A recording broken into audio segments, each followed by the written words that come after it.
Internés depuis le lundi 21 octobre 2024 à l'hôtel Béatrice dans la commune de La Gombe, les membres de la commission économique et financière de l'Assemblée nationale ont eu l'honneur de recevoir le mardi 22 octobre 2024 la visite du président de l'Assemblée nationale, le professeur Vital Kamerhe, accompagné de l'honorable rapporteur Jacques Joly. Le numéro 1 de la Chambre basse du Parlement a voulu, à travers cette visite, s'enquérir de l'avancement des travaux et transmettre les directives du bureau à cet organe technique de l'Assemblée nationale pour lui permettre de faire un examen approfondi du projet de loi de finances 2025 avant de le soumettre au débat à la plénière. Les orientations du speaker de la Chambre basse du Parlement ont tourné autour de l'amélioration du social des Congolais. Vital Kamerhe a insisté sur la répartition équilibrée des ressources de l'État et de la maximisation des recettes à travers la digitalisation et la rigueur dans le travail. Au niveau des recettes, il faudra aussi la digitalisation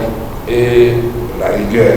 Les gens ne vont pas percevoir de l'argent pour eux-mêmes pour ensuite faire des redressements fantaisistes. Ceci doit prendre fin. Le principe qui doit nous guider nous tous, c'est celui de savoir que nous sommes avant tout les représentants du peuple et que le budget, comme toute théorie économique, qui n'a pas comme finalité l'amélioration des conditions de vie de nos populations, ça ne sert à rien. Beaucoup de questions ont été soulevées concernant la répartition des ressources nationales de façon déséquilibrée et injuste pour certaines provinces. C'est l'occasion de corriger cela ici à l'ECOFIN.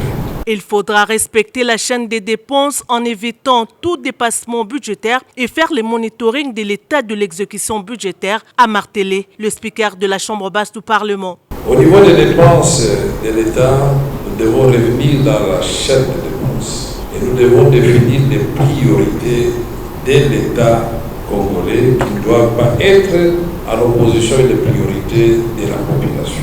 Si nous avons un budget qui atteint 30%, 40%, 50% de dépenses en urgence, c'est une faute grave de gestion en matière de finances publiques.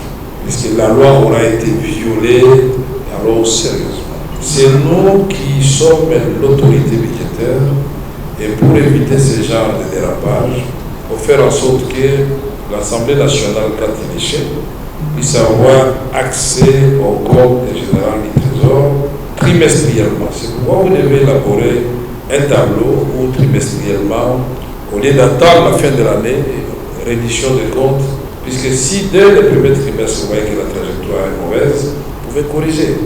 Pour le professeur Vital Kamerhe, il faut rééquilibrer les dépenses de consommation et les dépenses d'investissement ainsi que la disparité salariale. Ces élus nationaux doivent examiner minutieusement des programmes lancés par le gouvernement à l'instar de la gratuité de l'enseignement et de la couverture santé universelle, ceci pour le bien de la population congolaise qui attend beaucoup de cette législature. Le professeur Vital Kamerhe s'est fait compléter par 3 éminents experts en finances publiques, à savoir le professeur Mabi Moulumba qui a exposé sur le rôle de la reddition des comptes dans les budgets de l'État, le professeur Mokonda Bonza Florentin qui a développé son exposé sur le rôle de l'investissement dans la croissance économique d'un pays et l'honorable Alain Ngunda, ancien rapporteur de la commission ECOFIN du Sénat. Les travaux en sous-commission vont se poursuivre jusqu'au 28 octobre prochain et vont être immédiatement sanctionnés par l'ouverture des débats en plénière.